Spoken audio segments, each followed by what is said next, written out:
conversation with our esteemed guests for a while, and then I'm opening up the floor to you. So please prepare your questions as you're listening. But we want to begin this evening by hearing a statement from Grandma Gil.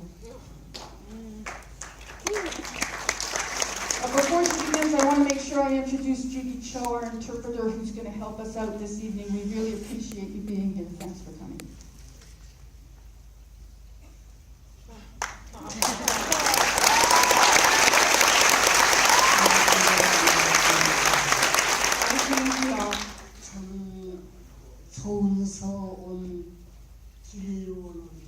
My name is Grandma Gil from Korea.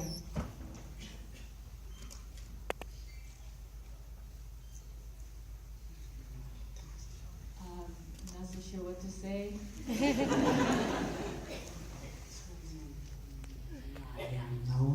My heart is beating really hard. I don't know what to say.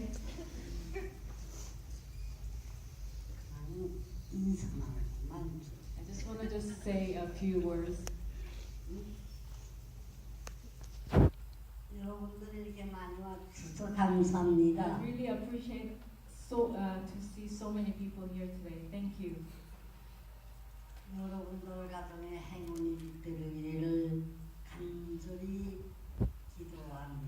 I pray for all happiness for each one of you and your family. Thank you so much.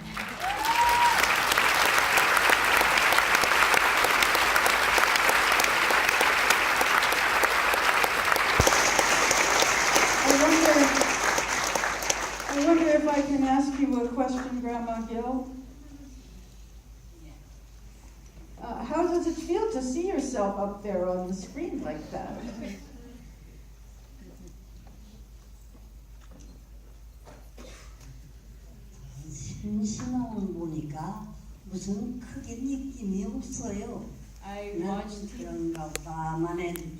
I watch TV lots of times, so I just watch it. One thing I do want to ask you, Grandma Gil, before I continue with our other guests, is what happened to the eating and sleeping plan? How do you go on?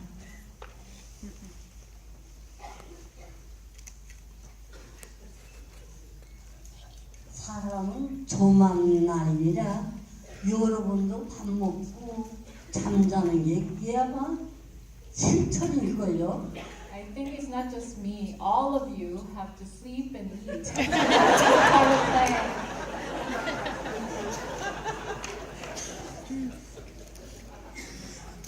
그 나만 그러면 병이라고 갔는데 여러분도 같이 밥 먹고 잠자는 게 본능이거든요. If it is just only me who eat and sleep, then I might have a disease, but because it's all of you, so it is just our instinct. 너도 앞으로도 밥 잘 잡수고 잘 주무시길 So 바랍니다. I wish you to have a good sleep and eat a lot.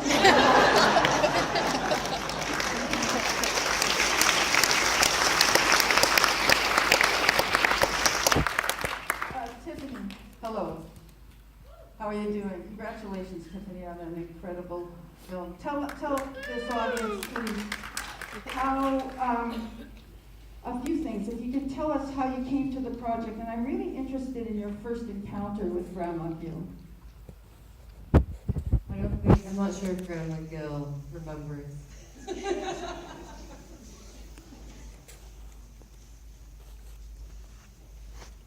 It was in 2009 when I first met Grandma Gil. And,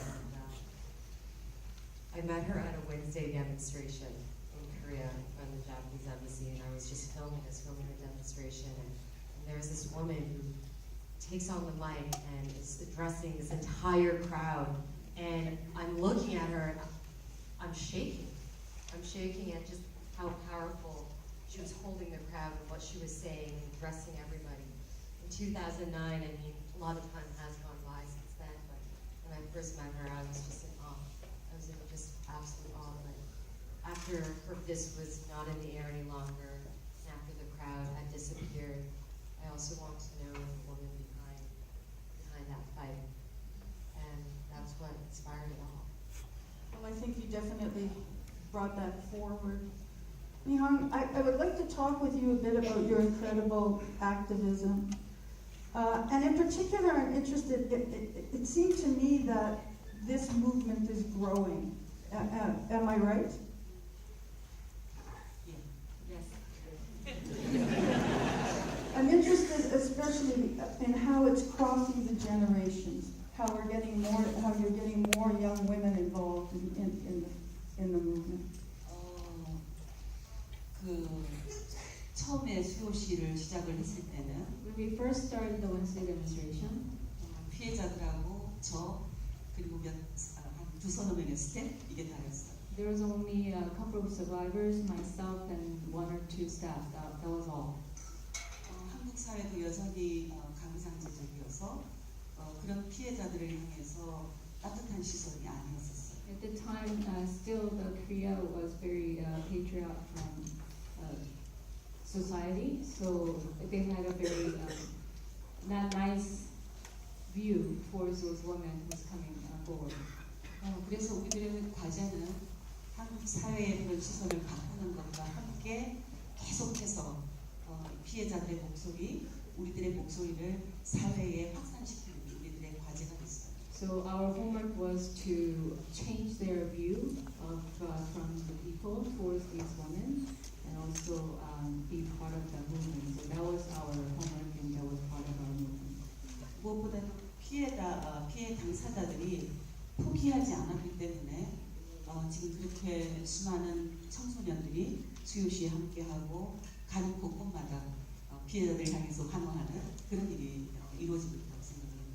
One of the main power to drive this movement was because the survivors never gave up.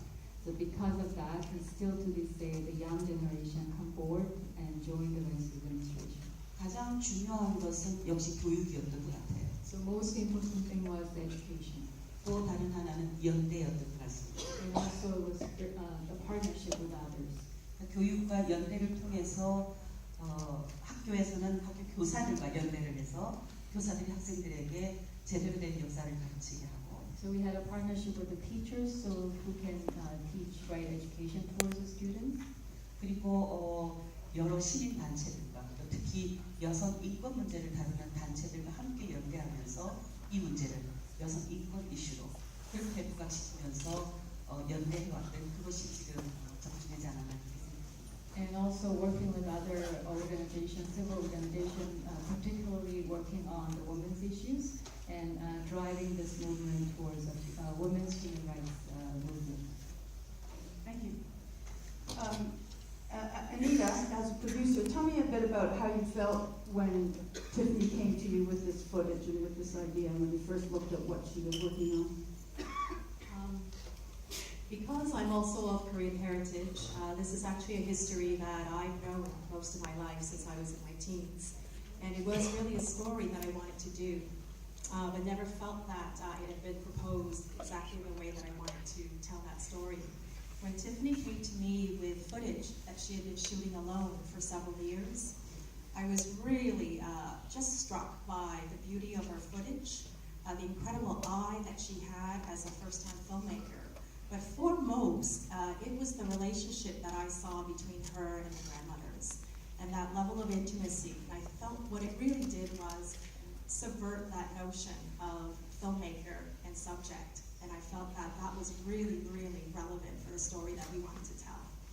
And that's how we began, and it's been a journey since. I think it would be a good time to acknowledge that the National Film Board has made a policy to have 50% of their films made by women filmmakers, and I'm sure a really good idea.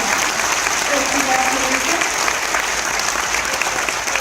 And I also think it's mentioning, because I know this is important to Tiffany, and perhaps both Tiffany and Anita can respond to this, is the fact that it was an entirely female crew and an entirely female Asian crew. So, Tiffany,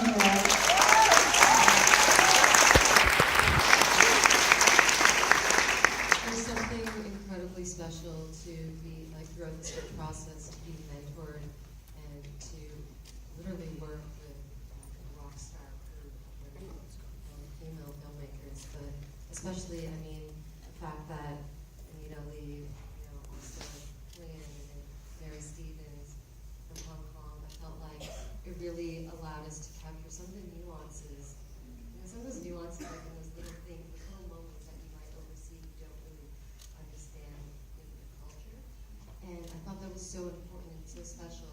And so for us to be able to work together, I mean, just like that beef jerky moment. I wanna have beef like, jerky for like Grandma. that beef jerky moment. That was like so special to Anita. I totally got it. It totally resonated with me. I'm sure Mary. Yeah, you got it. Yeah, like that's one of those things like food and that moment of like where we wanted to craft that understanding of how special and how important food is, and the translation of the fact that her son just wanted to give her beef jerky, and if you hear and you see that her one memory of her father was also receiving food and receiving that white rice, and her son remembers back in the Korean War that you even gave me white rice. So it's like that those little nuances. I felt like that really came out because of understanding the culture and understanding the importance of food and things like that. I'd like to just mention that when we approached Mary, Mary is Canadian but actually based in Paris. And so we so wanted to find a female editor and one of Asian descent. After much searching and discussion, I realized that we needed to go that full step. And so we contacted Mary, had a strategy about how we would get her on board. And so she was really a pivotal part of our creative team. For those of you who don't know who she is, she also made cut a beautiful movie called The Last Train, which I'm sure some of you have seen. So it was a real coup together. A very important thing has happened since this film was made, which is that late last year, the Japanese government made a small statement of some kind trying to address this issue, which I know did not satisfy you or any of the grandmothers or any of the people fighting this struggle. Can you tell us a bit about that statement and why you found it so unsatisfactory, please? 첫 번째는 그 합의의 과정에 그리고 내용에 피해자들은 완전히 무시됐습니다. The main reason, the first reason is as part of the agreement and also the process of getting there, the survivors weren't included. 한국과 일본 정부 간의 협의가 진행되다가 전혀 진전이 없다가 4일 만에 24일 만날 것이다 홍보하고 28일 날 바로 4일 만에 이 심각한 이 깊고 큰 무거운 주제를 부다다닥 속닥속닥 정부끼리 해결해버리고 맙니다. So what happened was between the two countries, South Korea and Japan, there has been a talk, but it hasn't moving forward at all. So it was being quiet. There won't be any conversation over these issues for the longest time. But just within 4 days, they said in December 24th, we started a conversation. Within 4 days, rushly and announced this agreement. 그리고 두 번째는 범죄 주체도 그리고 범죄의 정확한 내용도 언급하지 않은 것에 따라서 일본 정부의 책임을 통감한다. 굉장히 애매모호한 방식의 인정이 이루어졌습니다. And then terms they used, it was very vague, and also they didn't acknowledge that the details, what has been involved, the Japanese Imperial Army's involvement. So that wasn't part of it. So it was very vague. 범죄성도 강제성도 인정되지 않았습니다. The war criminal part wasn't part of it, and then force they were taken by force wasn't mentioned at all. 무엇보다도 그 평화비 소녀상을 철거하도록 노력할 것이다. 다시는 국제사회에서 이 문제를 제기하지 않을 것이다. 이것으로 최종적이고 불가역적인 해결이다. 이건 굉장한 폭력입니다. And also the peace statue you saw in the film, they will work on to get remove this peace statue because it causes the pain towards each other. So that I consider that itself is a criminal crime against these issues. 그리고 그 뒤에 일본 정부는 계속해서 유엔이라든가 언론 미디어를 통해서 위안부 강제 연행 증거가 없다.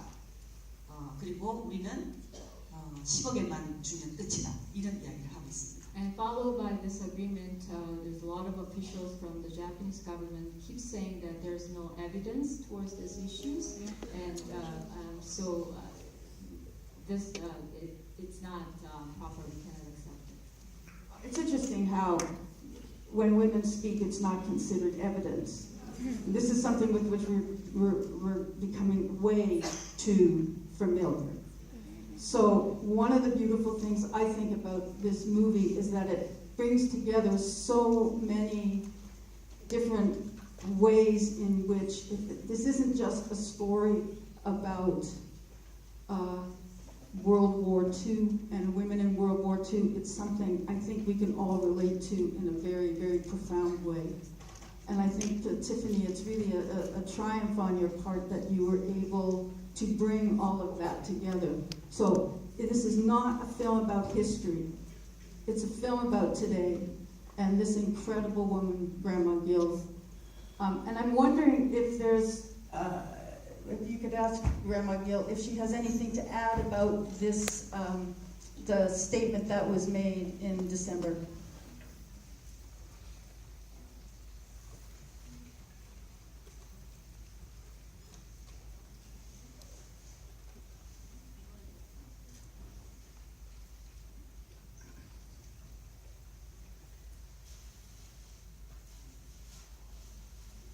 종북기에는 어떻게 하던지 간에 저희한테 말 한마디 물어보지도 않고 마음대로 하니까 그저 저 백성들은 그저 그러려나고 그냥 말없이 그냥 참고 있습니다.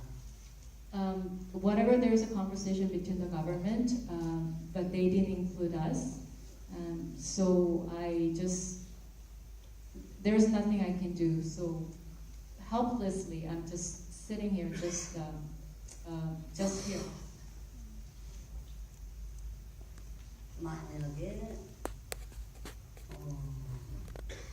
정부에 그 같이 그 합의 본 사람이 당신네 자손이나 당신네 누가 하나가 아마 우리 같은 사람이 있다고 그러면은 합의가 되지 않을 거예요.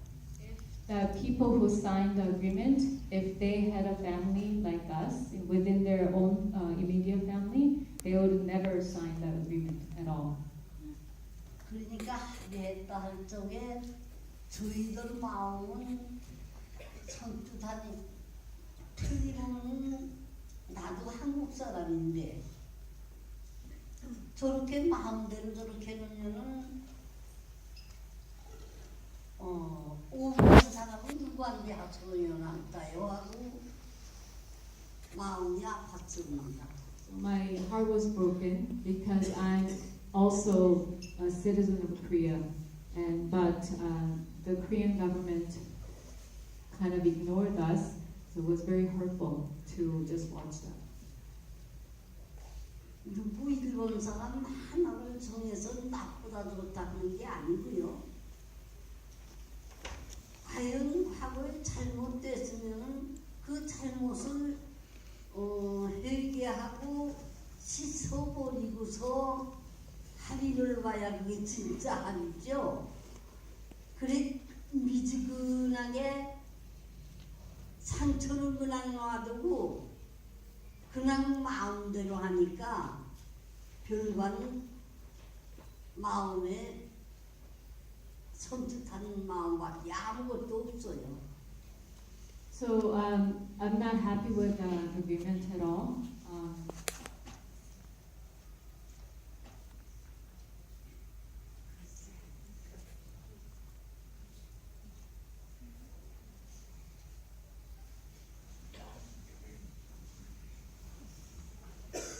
think it's good that we have given Grandma Gil the last word in this conversation.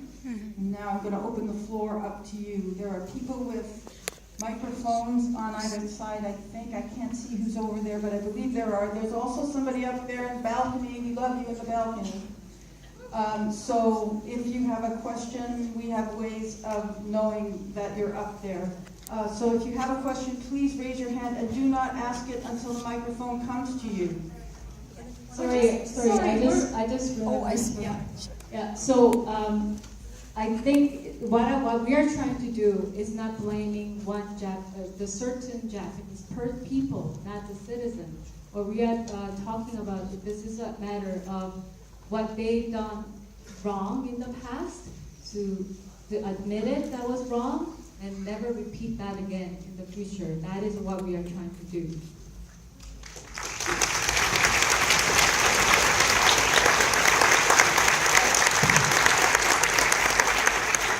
I'm curious why you think it's so difficult for the Japanese government to acknowledge the past or to apologize, and also, do you think it's possible to heal and to forgive someone, or if that apology is not given and no one asks for forgiveness?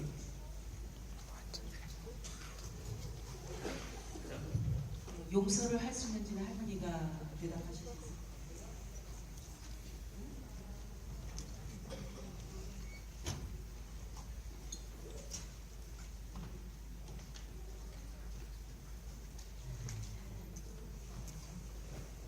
무슨 잘못일 때 사과하는데 그걸 받아들이지 않는 데는 사과한 다음에 받아들이지 않는 데는 그것 또한 잘못이죠.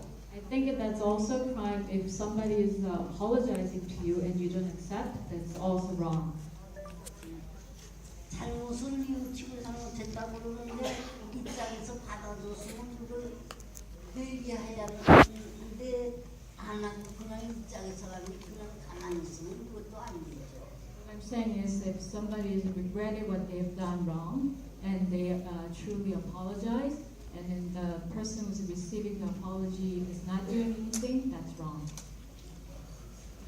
그런데 진심으로 사과하지 않고 그냥 거짓으로 오물오물해서 남기자고 하면은 더 감정만 복받치지 회개가 되지 않죠. But if there's no truth to it when they say I'm sorry, then it hurts you even more. So, yeah. There's a question in the balcony. Sorry, me. I'm yeah, right me. up here. Miyoko is going to sorry. answer the first part of the question about why does she think that it's so difficult for the Japanese to apologize? 전쟁이 끝나고 나서 일본 사회 내에 제대로 된 그런 정부가 들어서는 게 없었습니다. So after the war, there is no the good Japanese government was established after the war. 정권 세력들이 계속 정권을 잡았죠. Meaning their war criminals from that war was still in power afterwards. 지금 아베 총리도 외할아버지가 A급 정권이었죠. The current Prime Minister Abe, his grandfather was a Class A war criminal. 그러니까 전후에 일본 사회 내에서는 제대로 된 역사 교육 그런 게 없었습니다. So after the war, there's no proper education on these issues in Japan. 영화에서 보셨듯이 우리가 할머니들이랑 바로 일본 국회를 걸어 들어가는데 3m 옆에서 너희들 참여하라고 외치고 이 현실이 거의 대부분의 일본의 현재 우익화되고 보수화된 그런 아베 정권 하에서의 사회다 그렇게 생각하시면 돼요. So under the current Abe government is very right-wing dominated, and as you saw at the very beginning of the film that we were walking towards the Japanese to the politicians, and they were yelling to us and yelling to the grandmas that they are the prostitutes just 3 meters away from us. 일본 내에 양심 있는 시민들이 굉장히 지속적이고 끈기 있게 운동을 하고 있지만 여전히 그 세력이 그 목소리가 약하기 때문에 우리들의 캐나다 사람들 그리고 국제 여러 사람들의 지원과 연대가 그 양심 있는 사람들의 힘을 줄 수 있을 때 일본 변화시켜지지 않을까 그런 생각이죠. There are for sure people in the Japanese people working with us on these issues. Their voice is very weak, relatively within Japan. So what we need is we need an international voice, like from the Canada, from all other international voices, has to be put together to voice, make a change within Japan. Is there anything in particular we can do, Nina? Is there, I mean, because I think that there's, everybody in this room wants to step in and do something. And so it might be helpful if there was some way we could do that. 아까 세계 1억 서명도 아직도 진행이 되고 있습니다. The 100 million petition is still going on. 이 문제가 해결될 때까지 1억이 될 때까지 계속합니다. Until we reach that number, we're going to continue that petition. 그리고 다른 하나는 올해 6월에 UN 인권 이사회에서는 여성 폭력 문제 특별 보관이 여성 폭력과 관련한 그런 보고서를 또 발표하게 되는데요. And there, at UN, the Human Rights Rapporteur is ready to write a report in June this year. 여기서 여성 인권 운동가들이 또 다른 한편으로는 유엔을 또 압력할 수 있는 그런 활동들. So if you are working on the women's human rights issues, then you can put the pressure on UN as well. 무엇보다도 캐나다 정부를 움직이는 것. 그래서 캐나다 정부와 어떤 일본 정부의 관계 속에서 캐나다 정부가 이런 여성 인권 문제를 굉장히 중요시하는 입장을 일본 정부에 전달한다는 큰 힘이 되지 않을까 싶습니다. And also you can pressure your own government, Canadian government, and when they have a relationship with the Japanese government, they can put forth on the women's human rights issues on the first on the agenda. Count on it.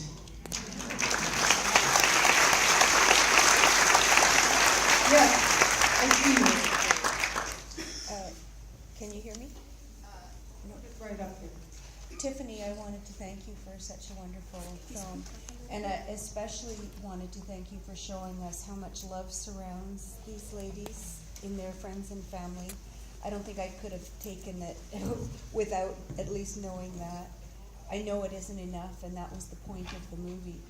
But I'm thinking that aside of international pressure, it seems logical that most likely the only thing that would break down the pride and denial of the Japanese government would have to come from within their country. And I wondered if you had any sense yet of what the general population feels about this, if they even know, and if your film could make a difference in that way.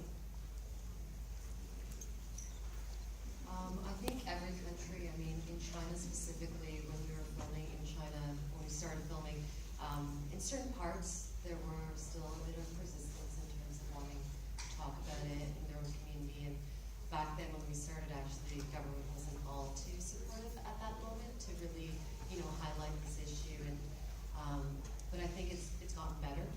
Obviously, maybe it's more around geopolitics versus actually, these women's lives and their stories and what they've gone through. But I do think that slowly and progressively, I think it starts within the family and within the community to actually start talking about this, and then for them to actually apply their own pressure to their own government to really push forward this. One of the most beautiful scenes in the film is when Grandma Gil is talking to those young women to see what an influence that she had on them.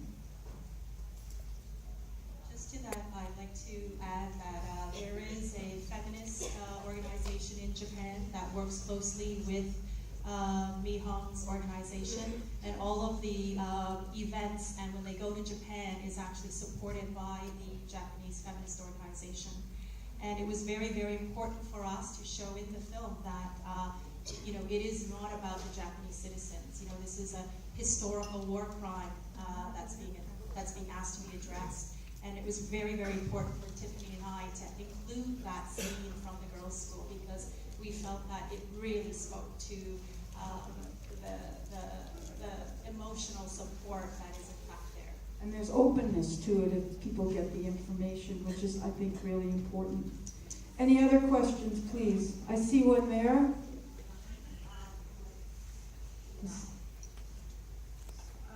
Please.